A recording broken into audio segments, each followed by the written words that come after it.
ஓம் சாந்தி. அவ்யக்த முரளி 25/6/1971. அவ்யக்த பாப்தாதா, மதுபன். சேவை மற்றும் தபஸ்யாவின் சமநிலை. தன்னை விருட்சபதியின் குழந்தை என்று நினைக்கிறீர்களா?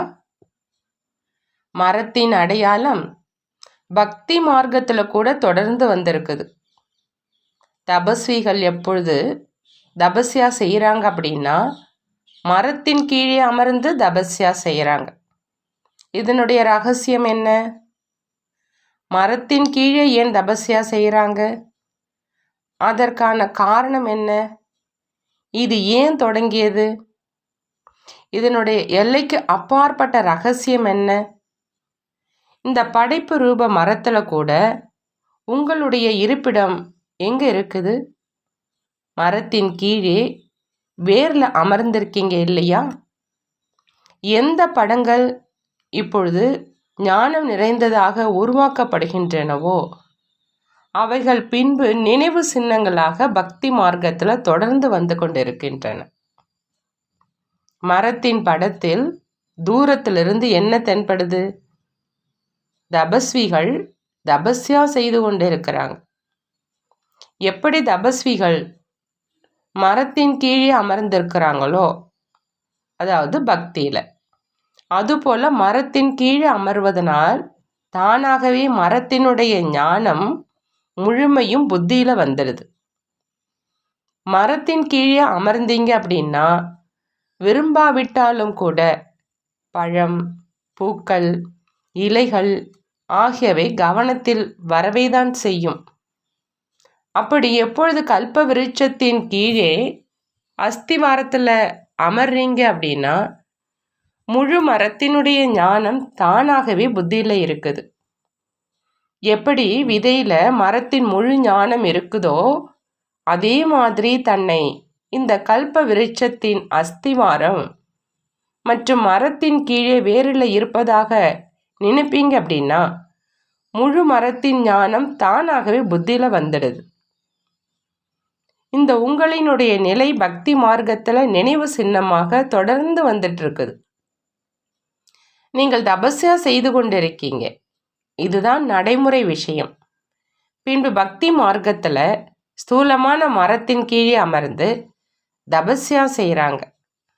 பாருங்க, நம்ம மரத்தின் மேலே அமர்ந்திருக்கிறோம் அப்படின்னு ஆரம்பத்தில் உங்களுக்கு போதை இருந்தது. முழு மரமும் கீழே இருக்குது, நாம் மேலே இருக்கிறோம். மேலேயும் இருக்கீங்க இல்லையா? ஒருவேளை மரத்தை தலைகீழாக ஆக்கிட்டீங்க அப்படின்னா மேலே வந்துடுவீங்க. எப்படி முதல்ல நாம இந்த மரத்தின் மேலே அமர்ந்து முழு மரத்தையும் பார்த்து கொண்டு இருக்கிறோம் அப்படிங்கிற அந்த போதை இருந்தது. அதே மாதிரி இப்பொழுதும் இந்த விதவிதமான தபஸ்யாவின் போதை இருக்குதா? ஆரம்பத்தின் போதை இந்த போதையை விட அதிகமாக இருந்ததா அல்லது இப்பொழுது அதிகமாக இருக்குதா? அது தபஸ்யாவின் ரூபம் மட்டுமாக இருந்தது. இப்பொழுது தபஸ்யா மற்றும் சேவை சேர்ந்து இருப்பதாக ஆகிவிட்டது. அந்த போதை தபஸ்யாவினுடையது மட்டுமாகத்தான் இருந்தது. கீழே இறங்குவதற்கான எந்த காரணமும் இருந்ததில்லை. மேலும் இப்பொழுது தபஸ்யா மற்றும் சேவை இரண்டுமே சேர்ந்தே நடக்குது. இரண்டு காரியமும் நடந்து கொண்டிருக்குது அப்படின்னா இடையிடையே தனக்கு தானே போதை ஏற்றுவதற்காக பிரத்யேக கவனம் வைக்கணும். இதைதான் பேட்டரியை சார்ஜ் செய்வது அப்படின்னு சொல்லப்படுது. உண்மையிலேயே முழு மரமும் வெளிப்படையான ரூபத்தில் இருக்குது. மேலும் நாம் சாட்சியாகி இந்த மரத்தை பார்த்துட்டு இருக்கிறோம் என்று அப்படி அனுபவம் செய்வீங்க. இந்த போதை கூட மிகுந்த குஷியை கொடுக்குது, சக்தி கொடுக்குது. எனவேதான் விருட்சபதி மற்றும் விருட்சத்தின் மகிமை அதிகமாக இருக்குது. அப்படி விதவிதமான சேவை செய்து கொண்டும் தபஸ்யாவினுடைய பலத்தை தனக்குள் தானாகவே நிரப்பிக் கொண்டிருக்க வேண்டும். அதன் மூலம் தபஸ்யா மற்றும் சேவை இரண்டும் இணைந்து மற்றும் ஒன்றாக சேர்ந்தே இருக்கும்.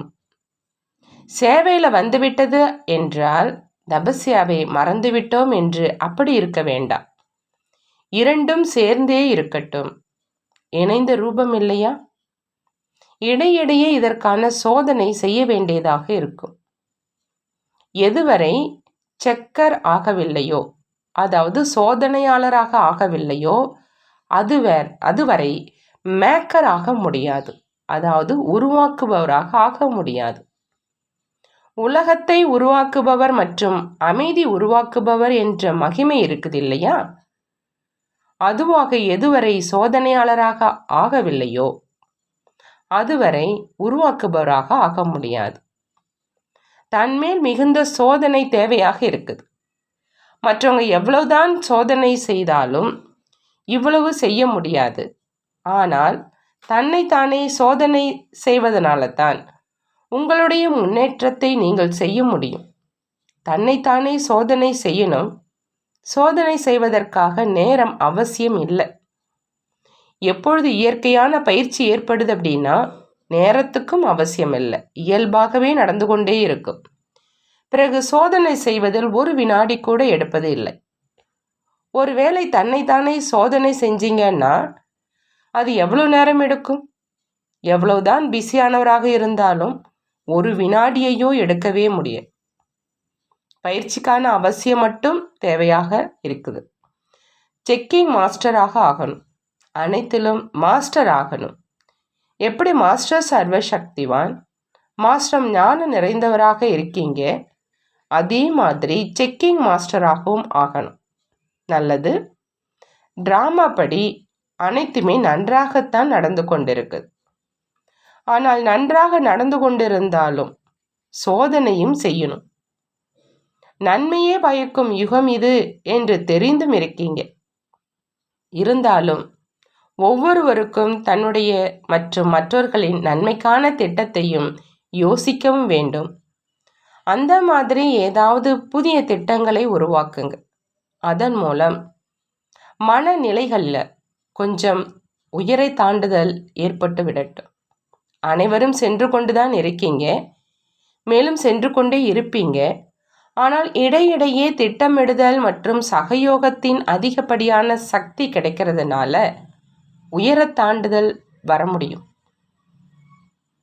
எப்படி ராக்கெட்டுக்கு கூட அக்னியின் சக்தி கொடுக்கப்படுது, அப்பொழுதுதான் மேலே பறக்குது. அதே மாதிரி லைட் மற்றும் மைட்டின் சக்தி கிடைக்கட்டும். அதன் மூலம் உயரை தாண்ட முடியும். இதற்காக அதிகப்படியான சக்தியின் சகயோகத்தினால் நமக்கு சக்தியின் பிராப்தியின் அனுபவம் ஏற்படுது. இதுவும் அவசியமாக இருக்குது. ஒன்றோ சிந்தனை சக்தியின் மிகுந்த பலவீனம் இருக்குது. எனவே வீணான எண்ணங்களை எப்படி கட்டுப்படுத்துவது என்ற ரிப்போர்ட் அதிகமானவர்களிடமிருந்து இருக்குது. இந்த முக்கியமான பலவீனத்தை சோதனை செய்து எப்படி இதை அழிப்பது, இதற்கான திட்டத்தை யோசிங்க. பலவீனங்களை பற்றியோ தெரிந்தே விடுது. அதை பற்றி புரிய வைக்கப்படுவதனால் உள்ளே அமிழ்ந்து போயிடுது. ஆனால் சமஸ்காரங்களை அழிக்க முடியாது. எனவே கொஞ்ச காலத்துக்கு பிறகு அதிகமானவர்களிடமிருந்து மீண்டும் இந்த மாதிரியான ரிப்போர்ட் கிடைக்குது. வட்டி ஆகியவைகளினால் கூட அதிகப்படியான சக்தி கிடைக்குது. கொஞ்சம் கொஞ்சம் மாற்றம் ஏற்படுது. ஆனால் இங்கிருந்து என்ன சக்தியை எடுத்து செல்றீங்களோ அது நிரந்தரமாக இருப்பதற்காக திட்டத்தை யோசனை செய்யுங்க. சக்தி இல்லை என்று அதிகமானவர்களின் புகார் இருக்குது. ஞானம் இருக்குது. ஆனால் லைட் மற்றும் மைட் என்று கூறப்படும் ஞானத்தின் மூலமாக தன்னுள் எப்படி சக்தியை நிரப்புவது, இதற்கான வழி தெரியல. தன்னிடம் தீப்பெட்டி இருக்குது. ஆனால் தீப்பெட்டியிலிருந்து நெருப்பை உருவாக்கும் வழி தெரியாத காரணத்தினால் காரியம் நிறைவேற முடிவதில்லை. அப்படி ஞானம் அனைவருக்கும் இருக்குது. ஆனால் ஞானத்தினால் சிலரோ லைட் மற்றும் மைட்டின் அனுபவம் செய்கிறாங்க. மேலும் சிலர் ஞானத்தை புரிந்து மட்டும் வர்ணனை செய்கிறாங்க. ஞானத்தின் மூலமாக தன்னுள் எப்படி சக்தியை கொண்டு வருவது, அந்த சக்திகள் பல்வேறு வழிகள் மூலமாக மேலே உயர செல்லும் அளவிற்கு பலத்தை நிரப்ப வேண்டும். நல்லது. ஓம் சாந்தி. நன்றி பாபா, நன்றி.